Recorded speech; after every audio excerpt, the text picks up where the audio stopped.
right, so just one last heads up for anyone coming in. Please make sure you take one each of these packets because we're about to go ahead and get started if you haven't already.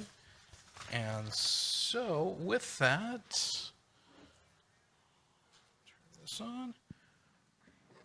All right, I think that's just about everybody. So, hi, good afternoon, everybody. My name is Matt. I am a private test prep tutor. I've taught in Vermont here going on 15 years, and I've done SAT, ACT, GMAT, GRE, LSATs, a whole bunch of other smaller exams. But the goal of today here is to really talk about what's going on with these tests, what are people looking for, answer any questions that you might have about scores, what's a good score, what's a bad score, are colleges still using these tests? The short answer there is yes, and they're actually starting to come back again in the post-COVID world in terms of what colleges are requiring. But we'll go ahead and we'll dive into all of this. Just so you know, I take questions while the program is going, so if you have questions about your specific situation, please feel free to ask, because if you have a question, probably other folks do too. I also stick around a few minutes afterwards to make sure if you have any specific questions about your situation, maybe a question about accommodations, things like that, I'm happy to answer those afterwards. And then my email is in there as well. I am not taking on students. This is not something where I'm trying to recruit for any systems. You send me a question, I'll send you back an answer, and that's pretty much it. So, any questions before we dive in? Because otherwise, we will talk about what standardized testing is and what they're looking for. So, very briefly, what is standardized testing? Why do colleges do it? What is this all about? At the end of the day, a standardized test is designed to do something that we don't have in this country, which is to establish a common educational level for students in the country in terms of what they have accomplished, so to speak, in their high school career. 50 states, 50 educational systems, however many thousands of school districts. How do colleges even figure out whether or not a student is a good fit for the type of programs that they offer? So first of all, only about 20% of American colleges require the SAT, and 80% are test optional or do not require it. Perhaps they might be a special program that's not even going to look at it. So for most students, this is a question of whether or not it's going to help me. And generally speaking, what you want to do is, if the scores that you have are good, submit those, because they are likelier to show the school that you have certain educational attainments. And if they're not, and the school is optional, and you have other things going for you, like academics or APs, maybe you do consider about holding off sending those test scores in. But broadly speaking, the scores that you send should be, depending on the schools that you're looking at, higher than the 50th percentile of what the school is looking at. That is a rough yardstick of whether or not it is a good score in terms of whether it will help you or harm you in terms of admissions. Different colleges do different things with these scores. One of the frustrating things about test prep is that, well, what is the score that I'm actually using? As you'll see from the SAT sheet we've got here, I'm going to talk a little bit about the scores in a little bit more detail, but broadly speaking, even what the schools do with these scores can differ from school to school. So you want to make sure, if you're looking at a school and this is something that's, relevant to your admission, you need to know what score you're looking at. Look on the school's website as to whether or not they take the single best time out score or whether they super score these scores. So this is a pretty controversial thing. In terms of my years of being a tutor, I've seen colleges go back and forth on whether or not they will super score. But the basic idea is, if you take the test more than once, are they going to take your best subsection scores? So traditionally, the SAT frowned on this.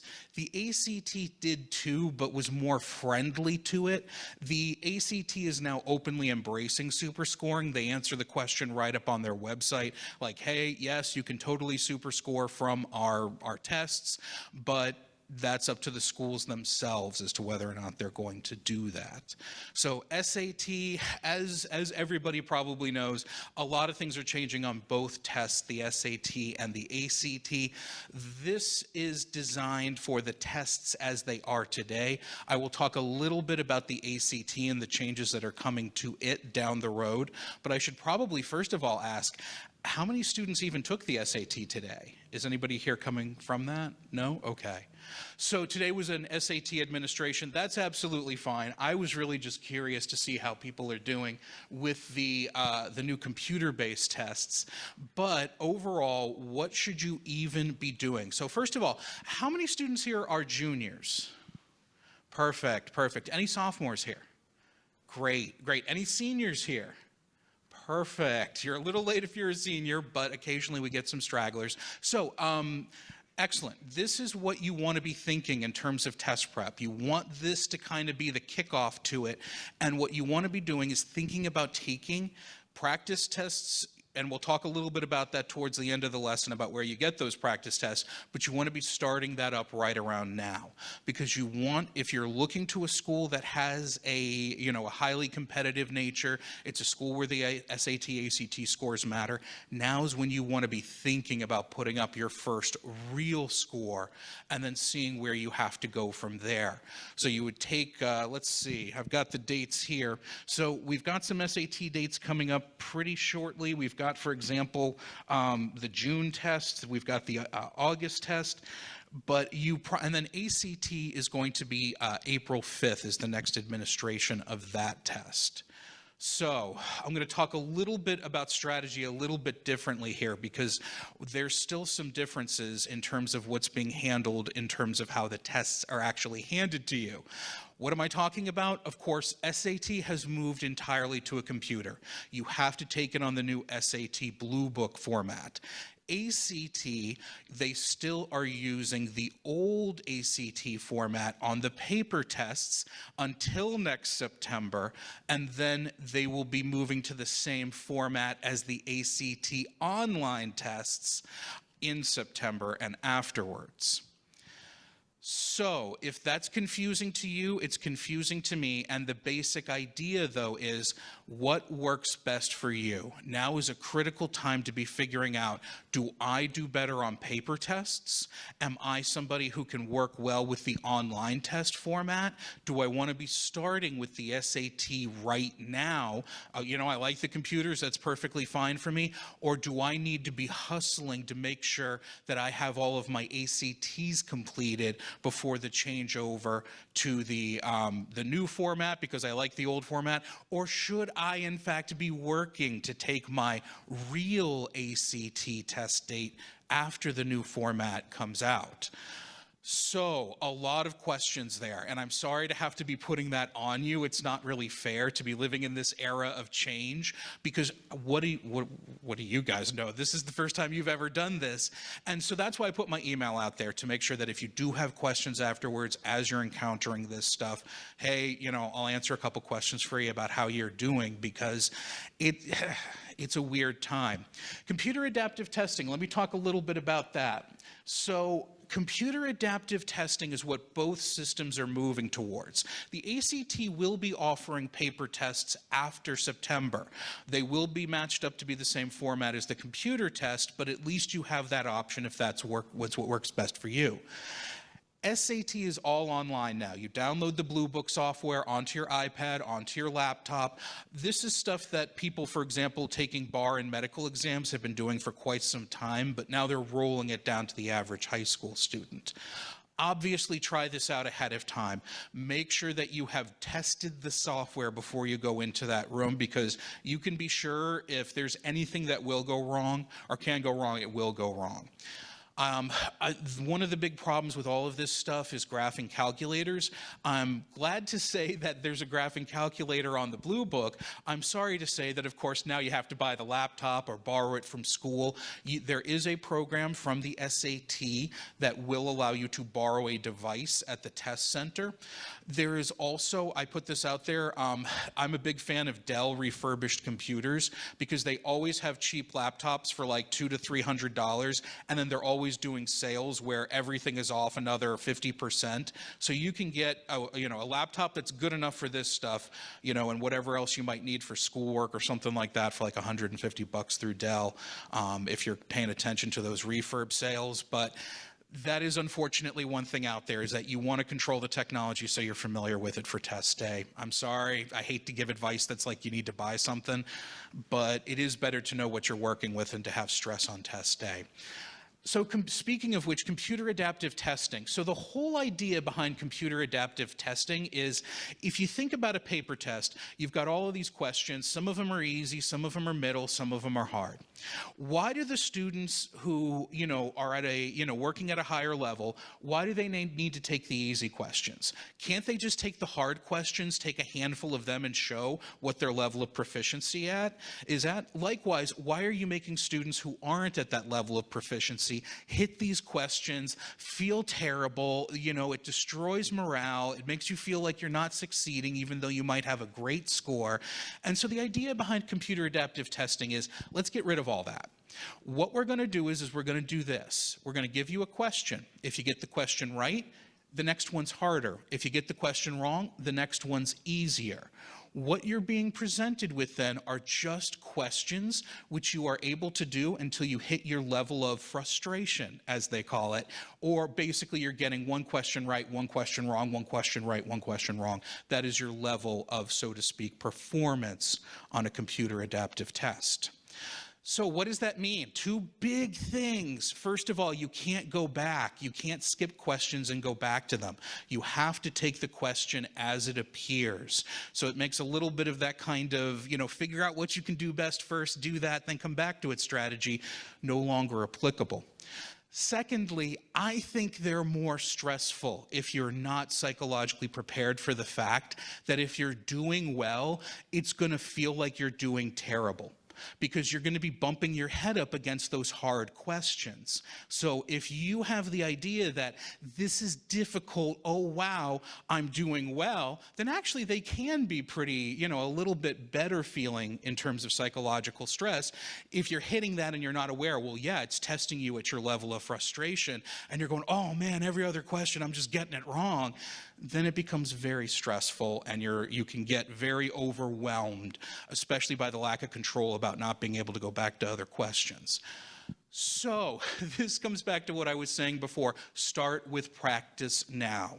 This is a very confusing and complicated time because of all the test format changes. I'm very sorry for that. I wish people had figured this stuff out a long time ago, but it's where we're at, and start now, practice now. The resources are available up on the websites, so there should be things out there for you to get a leg up. Yes? I thought that the SAT was doing easy and hard modules for the first and second halves, and Yep. Sorry. I thought that it was a different model. Like, I know Vermont State, like map testing, it's definitely that.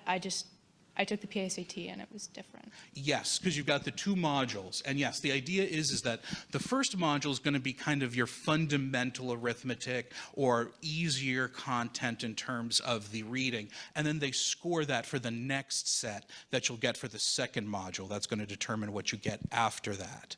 So, and I am also talking theoretically why they moved to this model, what's the argument for it. But yes, the structures are changing as well in terms of what you're going to be doing. Basically, SAT is broken down into the reading and the writing section, and then the math section, and then both of those are going to be broken in half, 50-50 sections. And so you'll do one section of reading, and then another section of reading, and then one section of math, and then another section of math. Whereas the ACT format is a little bit different. ACT, if you're taking the current format, starts off with a section of 45 minutes of reading, or excuse me, English, I should say, 45 questions, then moves into 60 minutes math, 60 questions, 35 minutes, 40 questions of critical reading, 35 minutes, 40 questions of science. That is all going to be changing. The biggest thing that's going to be changing is the science is going to become optional. That's always been a stressor for some students. Some students love the science section. Some students absolutely hate it. And so now you have the choice of at least not doing that on the ACT. Otherwise, the English will remain the same. The math will remain the same. In terms of content, there will be fewer questions, and they'll be giving you a little bit more time. And I have the proposed time time and questions as 50 questions, 35 minutes, 45 questions in 60 minutes, and then 36 questions in 40 minutes for critical reading. I should repeat that. Sorry, 50 questions in 35 minutes for the English section, then 45 questions in 60 minutes for the math section, then followed by 36 questions in 40 minutes for the critical reading.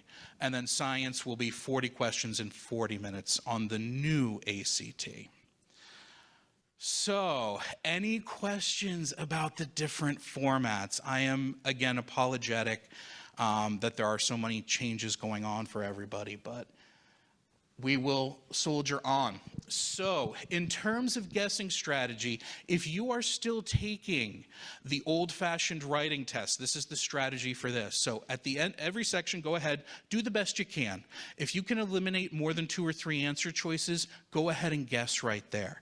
But if you hit a section of questions, or you just have a question, you have no idea, you can't eliminate any answer choices, skip it. Leave it alone. Keep on going through the rest of the test as best you can. When you get to the end of each section, look at the answer choices you have selected.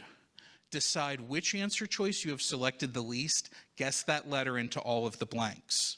On I'm feeling old, paper-based standardized tests, the way that they do them is that each answer choice has to appear equally across the whole test. Because if one student Christmas trees A, they cannot do better than a student who Christmas trees C.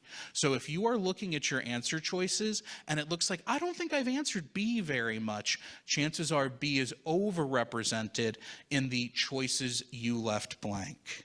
So that is the old, I am just working through this test, I'm running out of time, what do I do in terms of guessing? Answer the question you think you have answered the least, the letter you have answered the least, into all of the questions you have blank. Unfortunately, this is the kind of thing that computer adaptive tests do not allow you to do. So if this is a strategy where you are concerned about timing, you're concerned about, I don't want to feel the time pressure, this does not change scores dramatically. It's if you're on the bubble, maybe you go from, 24 to 25, but this is one of the factors that may weigh into your decision about whether to take a paper-based test or a computer-based test. Any questions about guessing strategy? No? Okay. So, roughly speaking, these are the whole things that tests are designed to produce for people. And in other years, I've had a little bit of laser. I can zoom up there. But right now, what you've got are the percentiles and then the scale scores. The percentiles are what matter. The scale scores, they exist because of statistics and the way you have to do things. But at the end of the day, the colleges are looking at the percentiles. That's the real meat of the analysis here, is where does this student fit in terms of the kinds of students who come to this school and succeed. Because at the end of the day, that's what these numbers really for the colleges are about. We take students who have these scores, do they graduate or not? Because there is nothing worse than a student who does not graduate in terms of a college's, their sense of mission, in terms of building an alumni network, donors who help support the school, reputations for the schools. Schools want you to graduate. And if there's anything that can help you in terms of motivation about these tests, is that they are cold kindness. If you're not somewhere in the school's, academic range, you will probably struggle at that school, and that may be worth it, that may be something you're willing to do, but at least you should know it in advance before you get in over your head. So any questions, roughly speaking, about what scores correspond to which percentiles? Roughly speaking, somewhere around the 22 to 20 range is where the 50th percentile comes in. A little bit higher, I try to get students, if they're looking at competitive schools, to at least 28s or better. But at the end of the day, it's really that out of 100 number on each section that the schools are looking at. And likewise, here's the SAT's converted scores, still the same old 400 to 1600 scale. Don't know why they keep it. They don't need to statistically anymore. I won't talk about why that existed in the first place. But again, the basic idea is that the schools are looking for the percentiles that they think contribute to a student body that is more likely to graduate. Right. And so these are also in the packet here, and I'm happy to answer any specific questions about them because I do want to keep an eye on the time, and we're starting to move into actual test prep. So, okay, great. I got to take these tests. I get it. That's something I know is in my future. What do I do now about it? So the answer is that you want to start practicing, and there's better ways to practice and worse ways to practice. Number one way when you are starting off is take a whole practice test. If you do nothing else because of this class, go out there, take a practice test before you take the actual test. If only so you know the instructions. I had a brilliant young lady who was one of my students who took the PSAT. She was a real contender for it. We took the practice tests. She seemed like she was doing great. She goes in, she comes back, she's got an okay math score. Why did she have an okay math score? She didn't realize that there was a section afterwards where you had to bubble in the answers, and she just thought her test didn't have that, and they were going to have to recalculate it, and it was a very strange day to explain, no, we did this, and it was there. So take the practice tests. Make sure everything that you are doing is something that you have sat down and done before, because these are timed tests. Remember that. The way a standardized test conceptually works is like this. Imagine that you had take your pet to test day, and you go to take the SAT on the same day. Everybody's put their pets into the test room, and you have a terrible day. You only get one question right across the whole test.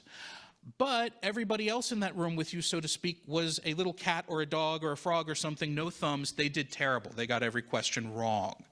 You got one question right. They got one question wrong. What is your score? 800. Because at the end of the day, a standardized test is about ranking your performance against everybody else who took that test, or against a tested norm group of students, but we won't get into that. It's about how you rank compared to everybody else. So if you're doing one question better than every single other person who took that test, you are now the 800.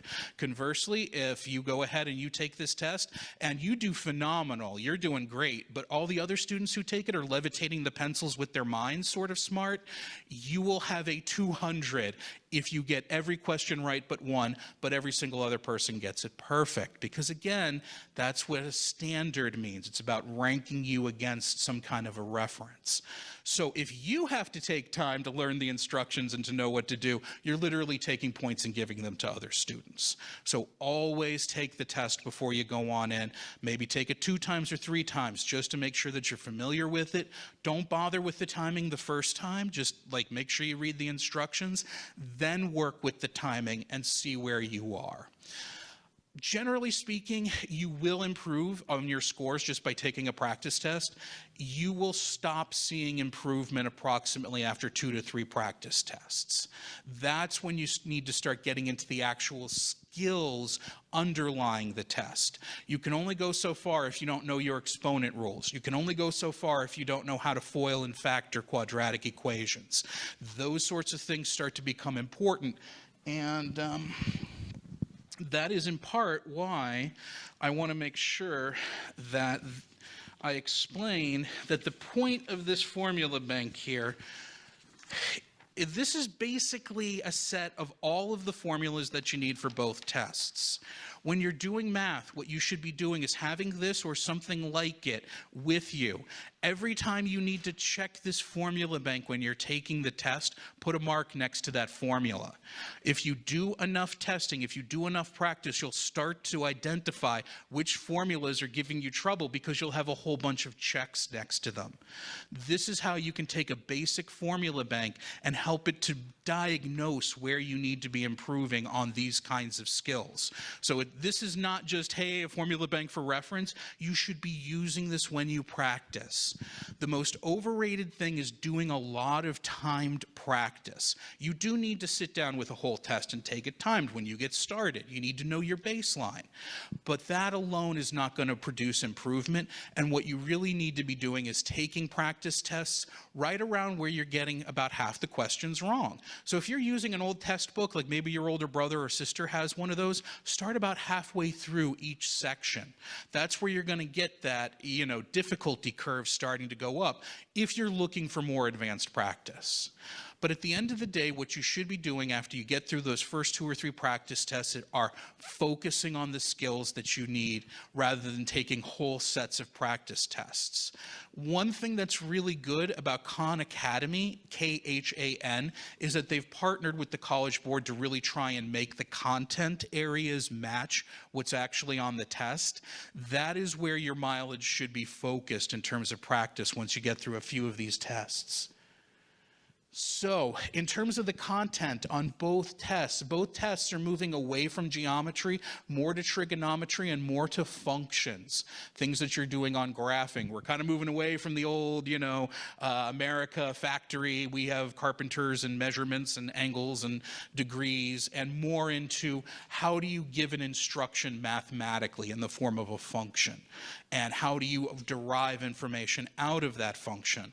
So we've got the basics, we got trigonometry on both tests these days, and of course you start off with basic number properties. I say basic number properties, I don't say easy number properties. When you are talking about taking the root of some kind of binomial and it's raised to some kind of a power and you've got a fractional exponent, those are basic number properties, they are not easy. So make sure that you've got your order of operations, make sure that you've got your exponent operations, make sure, especially if you're looking at the higher levels of the ACT, you're familiar with logarithms as well. They're starting to do that kind of exponential work on both tests. Basic statistics, they don't go too far. I've seen them starting to mention the concept of standard deviation, but generally speaking, it's mean, median, mode. The bigger high difficulty concepts are permutations and combinations in terms of kind of statistics-oriented concepts. But once you know what that exclamation point means in terms of using for combinations, permutations, how to figure them out and do basic like, all right, how many sets are there in this particular thing.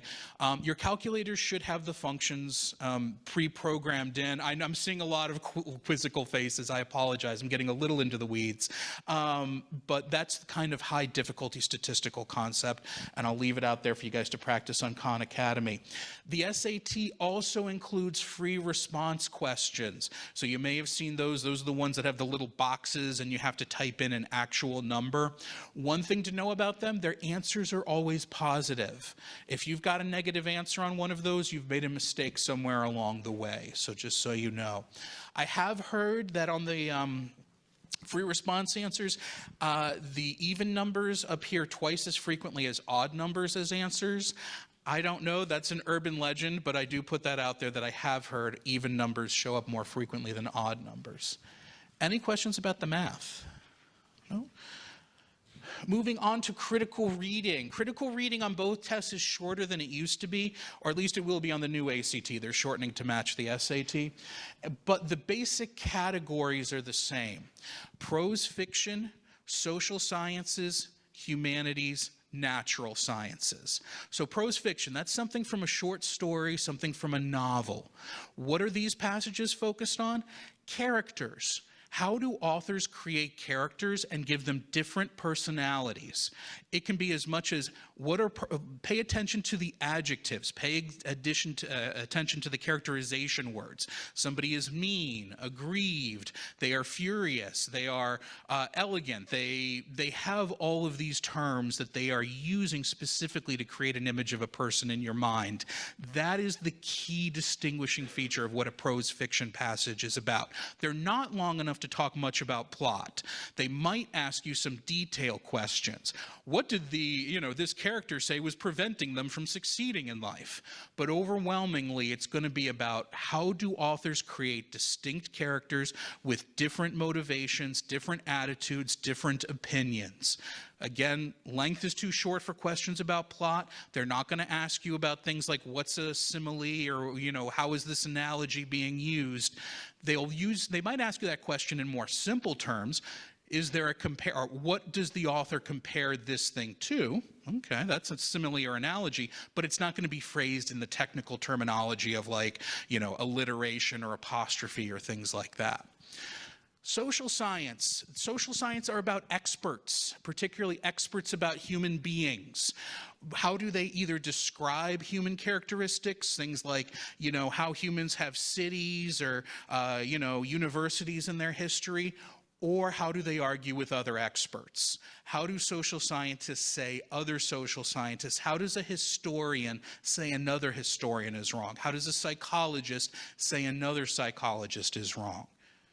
Humanities are about art. So things like sculpture, music, painting, literature, biographies of artists, artistic criticism, autobiographies of artists. They like to have people who do art talk about their experiences.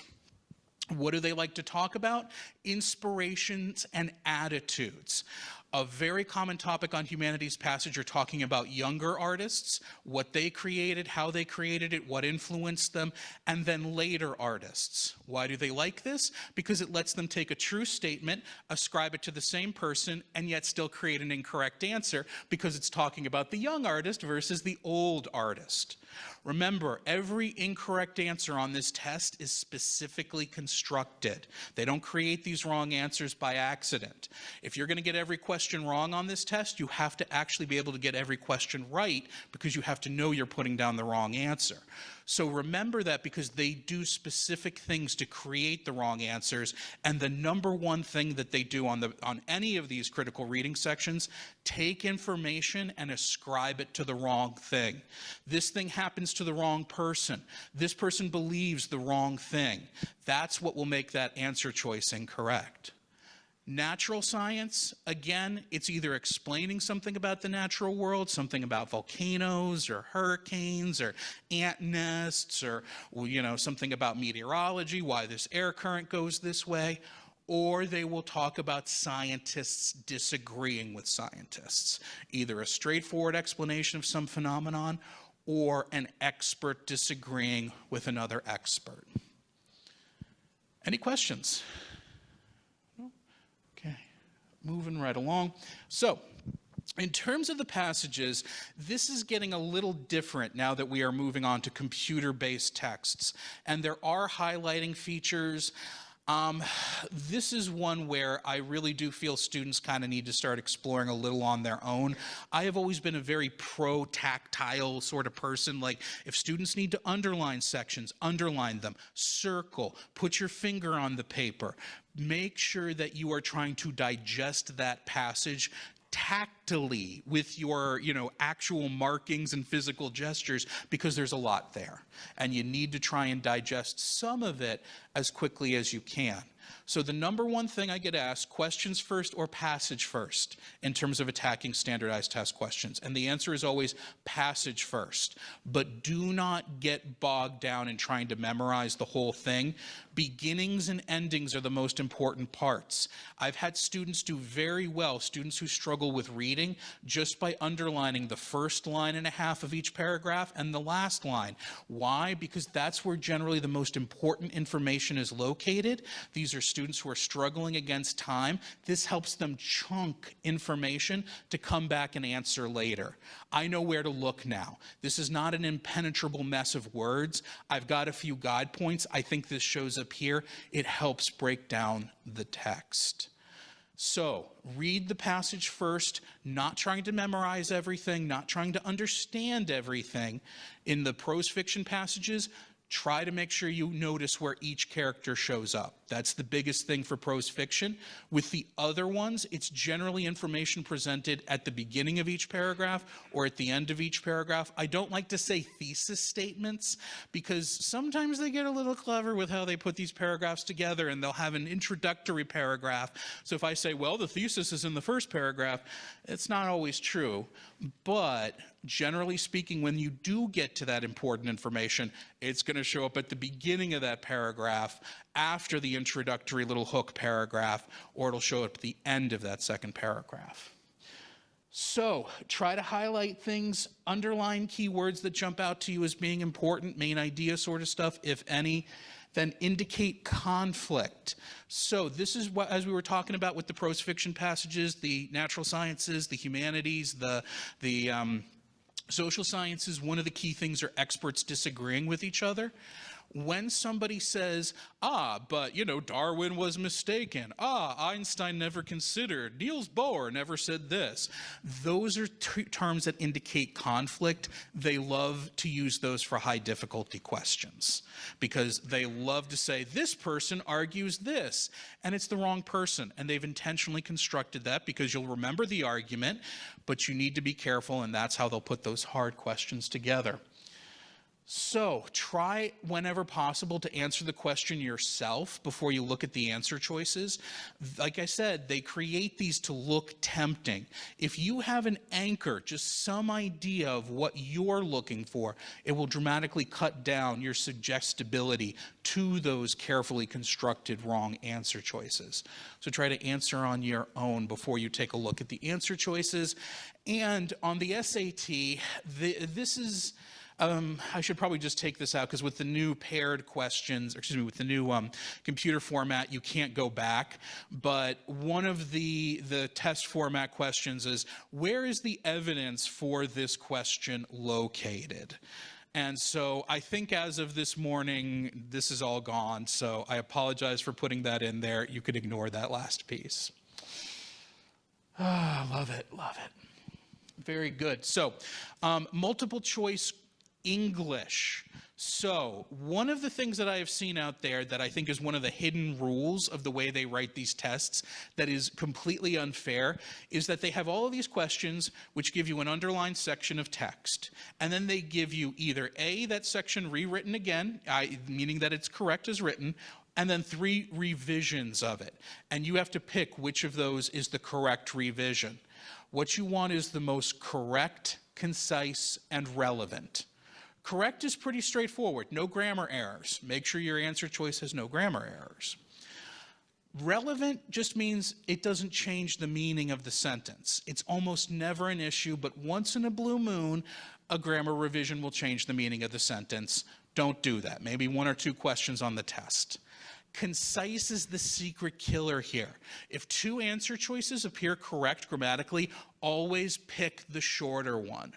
Always. There is a hidden bias on these tests towards good writers using fewer words. So if you are stuck, pick the shorter answer choice. If you are working from your answer choices backwards, if you're trying to see what, fit them in, start with the shortest answer choice. Because if you start from your shortest answer choice, and these are measured by word count, just so you know, like, what do you mean shortest? Fewest words. Which answer choice uses the fewest words? Start with that. If it's correct, you're done. You don't need to look at any of the other answer choices. Whereas if you just go from, A to D, and you're looking at each of them and you're seeing which is correct, there could be more than one that's correct, but there will only be one that is the most concise and correct. So whenever possible, work from your shortest answer choice. And if you have you're looking at 2 answer choices, both seem grammatically correct, always pick the more concise one. So the digital SAT, which is all there is now, has these mixed in with the critical reading section. Again, so you'll be getting 2 sections on one big block of reading in English, and they'll just be underlined and then have different revisions underneath them. There we go. So grammar to know, what are they testing? So big things, subject-verb agreement. The dog eats its food versus the dogs eat their food. So how do we use the S in English? Which word gets it? What else is going on in terms of past tense, present tense, future tense? Big one are pronouns. One of the most common issues you get are, they gave the change to Jerry and me versus Jerry and I went to the store.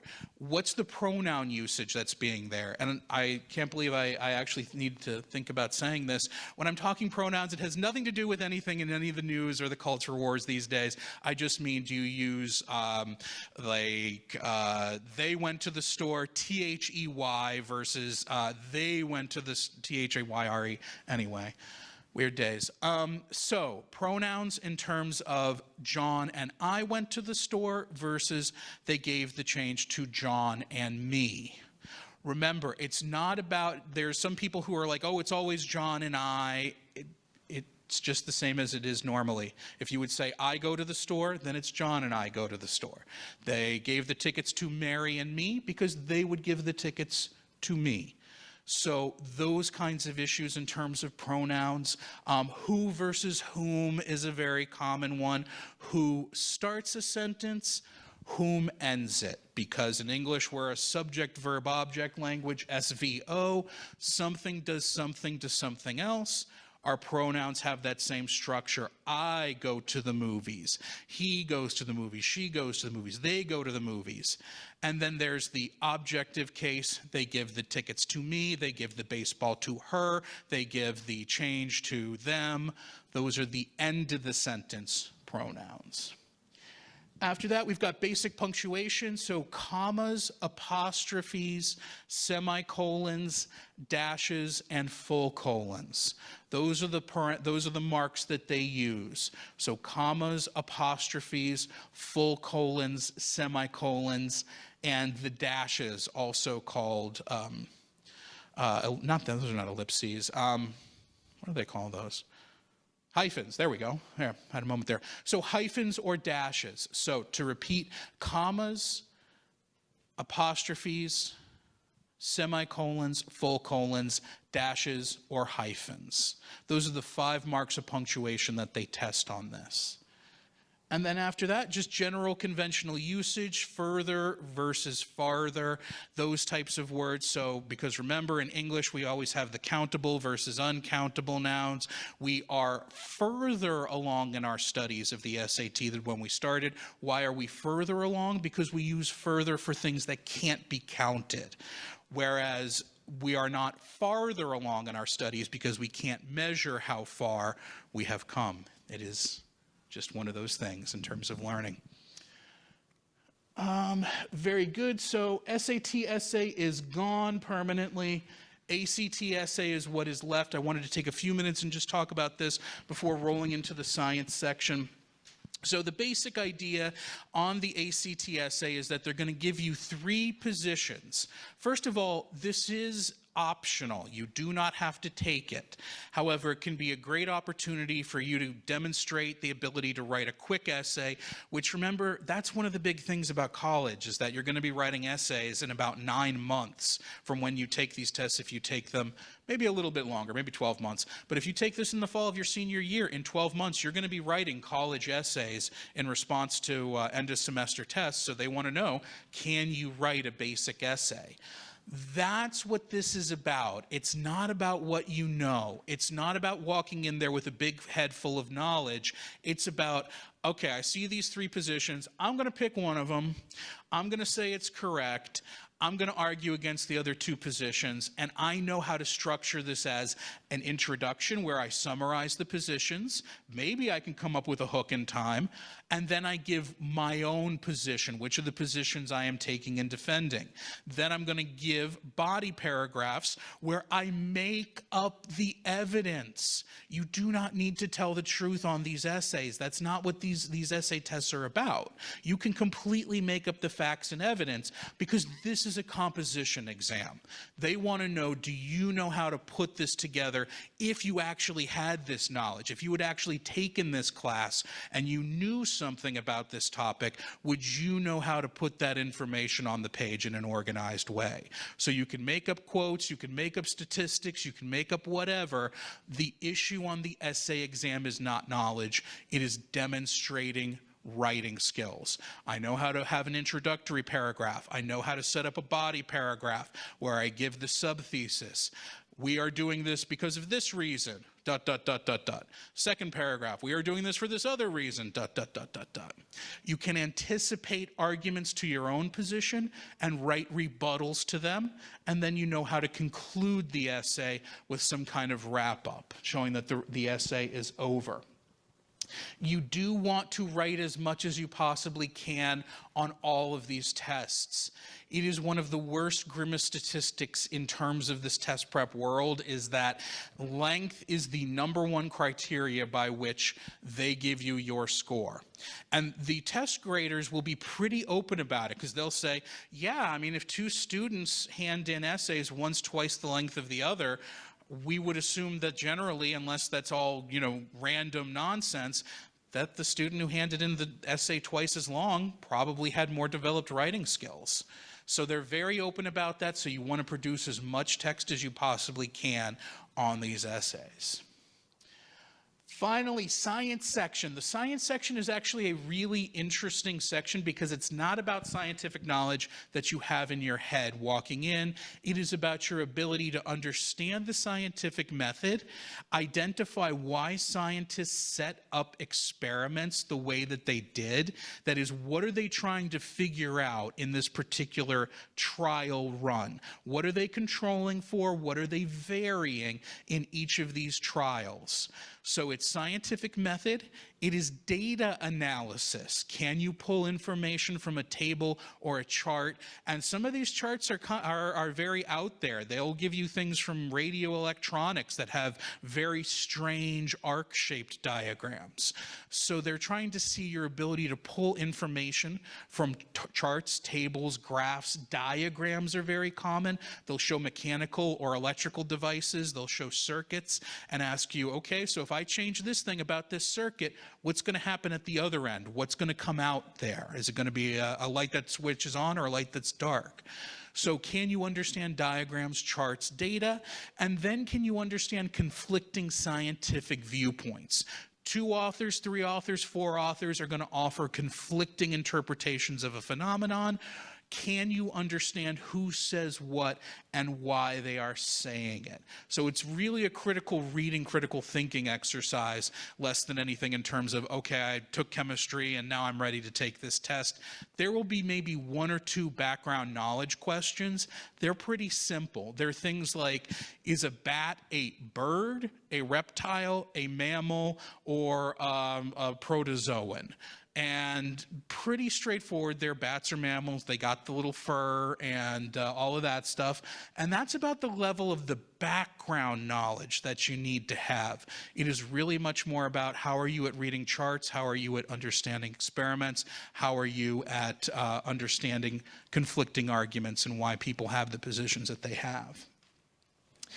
Finally, some general resources. Number 1 I want to put out there is the Khan Academy, just because they are working with the College Board. They have a contract with them. They put their materials together specifically to help you prepare.